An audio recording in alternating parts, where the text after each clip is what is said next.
Semua, perkenalkan nama saya Widya Mastilus Torusbane. Saya dari kelas 10 MIPA 2 dan saya akan menjelaskan materi tentang sejarah, peraturan, dan teknik salah satu permainan bola kecil yaitu badminton atau bisa kita sebut dengan bulu tangkis. Selamat mendengarkan dan menonton. Oke, sekarang kita mulai dari materi sejarah badminton atau bulu tangkis. Badminton adalah nama dari sebuah rumah istana milik Duke of Bedford di Inggris, di daerah Gloucestershire, di sebelah barat kota London, Inggris. Berawal dari nama tempat inilah, olahraga badminton dikenal mulai dari kalangan atas, menyebar ke seluruh masyarakat, hingga seluruh dunia seperti yang dikenal saat ini. Organisasi olahraga yang menaungi bulu tangkis dunia adalah International Federasi Bulu Tangkis atau IBF yang berdiri pada tahun 1934 yang nantinya berganti nama menjadi Badminton World Federation atau BWF. Di Indonesia sendiri, olahraga badminton mulai ada sejak tahun 1930-an. Ikatan Sport Indonesia atau ISI yang berjasa menaungi bulu tangkis pada masa itu. Bulu tangkis pun semakin berkembang pada masa setelah kemerdekaan Indonesia, dan pada tahun 1947 terbentuklah Persatuan Olahraga Republik Indonesia atau PORI. Setelah terbentuknya PORI, organisasi khusus bulu tangkis pun terbentuk, yaitu Persatuan Bulu Tangkis Seluruh Indonesia atau PBSI pada tanggal 5 Mei 1951. Tim bulu tangkis Indonesia pernah berpartisipasi dalam IBF sekitar tahun 1953 dan pada tahun 1958 Indonesia mengikuti kejuaraan Piala Thomas yang diselenggarakan di Singapura. Dalam sejarah bulu tangkis, di era 1950-an, negara Amerika, Denmark, Inggris, Malaysia, dan Thailand menjadi tim bulu tangkis terkuat pada masa itu. Akan tetapi, Indonesia justru tampil membanggakan dengan penampilan yang membuat Tan Zoo Hook dan Ferry Sonneville masuk ke All Indonesian Final. Saat itu, Indonesia termasuk negara yang sedang berada dalam kesulitan dan tidak ada pendanaan melimpah untuk pembinaan olahraga bulu tangkis. Beberapa prestasi pun ditunjukkan oleh tim bulu tangkis Indonesia pada masa kejayaannya di tahun 1960 hingga 1970-an. Pada 1961, Indonesia berhasil meruntuhkan Thailand di fase final dan merebut gelar juara. Kemudian, pada 1964, Indonesia berhasil menjadi juara setelah mengalahkan Denmark di Piala Thomas di Tokyo, Jepang. Ini juga muncul beberapa pemain yang melegenda. Salah satunya Rudy Hartono yang namanya berhasil tercatat di Guinness Book of World Records yang menjadi pemegang juara All England. Selain itu, pemain tim ganda putra Indonesia, Jun Jun dan Johan Wahyudi berhasil merebut juara ganda putra 6 kali. Sayangnya, Indonesia pernah gagal pada Piala Thomas yang diselenggarakan di tuan rumah sendiri, yaitu di Jakarta pada tahun 1967. Tetapi, Indonesia dapat membalas kekalahan pada Piala Thomas di negeri seberang yaitu Kuala Lumpur, Malaysia. Di tahun 1980, Cina mulai menjadi saingan terberat. Dan pada ajang All England, Lim Swee King mewakili Indonesia hanya mampu menjadi juara pada tahun 1981. Selanjutnya, pada ajang Piala Thomas, tim Indonesia hanya mampu memenangkan pertandingan di Piala Thomas 1984 di Kuala Lumpur. Baru pada tahun 1990 hingga 2000, Indonesia kembali bangkit dengan mencetak sejarah baru di tahun 1992 pada Olimpiade Barcelona. Untuk pertama kalinya, Indonesia berhasil memenangkan medali emas. Tangkis menyumbang 2 emas, 2 perak, dan 1 perunggu. Selain itu, 1 medali emas, 1 perak, dan 2 perunggu diraih oleh ganda putra Reksi Mainaki dan Ricky Subagja di Olimpiade Atlanta pada 1996. Selain Olimpiade, tim bulu tangkis Indonesia juga unjuk gigi di berbagai piala bergengsi lainnya. Piala Thomas diraih 5 kali berturut-turut pada 1994 hingga 2002. Sementara itu, Ardi Wiranata di tahun 1991 dan Haryanto Arbi di tahun 1993 dan 1994 meraih juara sebanyak 3 kali. Pada kompetisi Piala Uber, Indonesia berhasil menang 2 kali, yaitu pada tahun 1994 dan 1996. Kita memasuki tentang materi peraturan bulu tangkis. Yang pertama ada peraturan bulu tangkis pelengkap. Untuk bermain bulu tangkis, peserta harus dilengkapi dengan raket dan kok. Untuk raket, tidak ada aturan yang pasti, hanya saja nyaman dipakai oleh peserta. Kemudian, untuk kok, peraturan bulu tangkis ditetapkan oleh Badan Federasi Bulu Tangkis Dunia atau BWF. Adapun karakteristiknya, yang harus memiliki 16 buah bulu dengan panjang 62-70 mm. Kemudian, kok juga harus memiliki diameter antara 58-68 mm.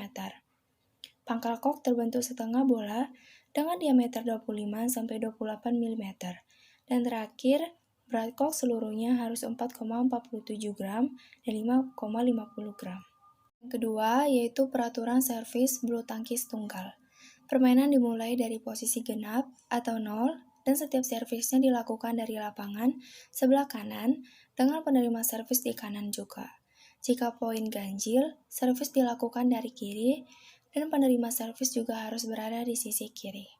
Yang ketiga, peraturan servis bulu tangkis ganda. Servis pertama kali dilakukan dari sebelah kanan ke area lawan. Pemain yang memegang servis hanya yang berada di sebelah kiri apabila servis dari kanan. Apabila servis mengenai net atau tidak melewati kotak depan, poin akan diberikan kepada lawan. Keempat adalah peraturan penilaian. Dalam permainan bulu tangkis dalam nomor ganda ataupun tunggal, terdiri atas 21 angka seperti yang telah ditentukan sebelumnya. Misalnya saja kedua belah pihak dapat angka sama yaitu 20-20, maka selisih poin harus 2.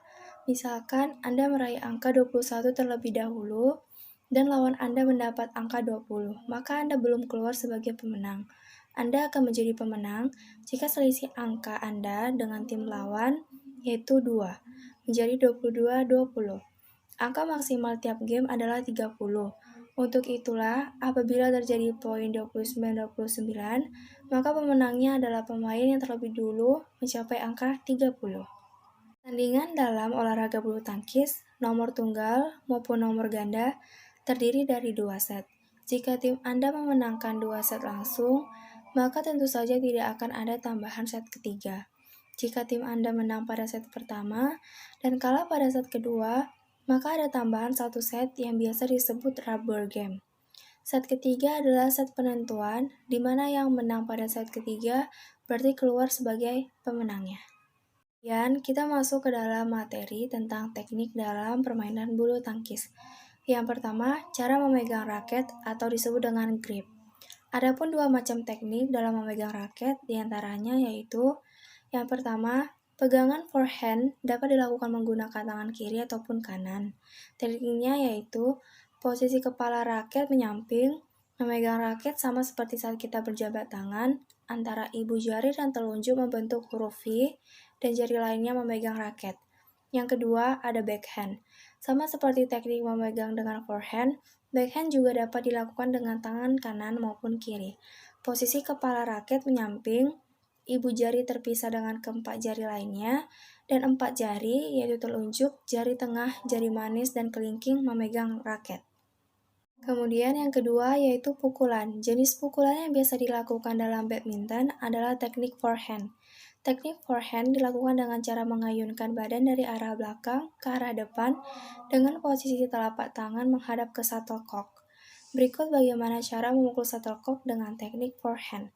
Pegang raket dengan teknik forehand, posisi kaki kanan dan kaki kiri menyilang, kaki kiri di depan dan kaki kanan di belakang, miringkan badan ke sebelah kanan, pukul shuttlecock sambil menggerakkan bahu ke depan, biarkan tangan bergerak terus bawah. Jika Anda ingin melakukan pukulan clear, maka pukullah shuttlecock sekeras mungkin. Ketiga, ada gerakan kaki atau footwork. Di dalam bermain bulu tangkis, pemain harus memiliki teknik dasar atau basic skills berupa kelincahan. Seorang pemain bulu tangkis harus memiliki kelincahan tidak hanya pada tangan yang memukul, tetapi juga seluruh anggota badan, terutama pergerakan kaki.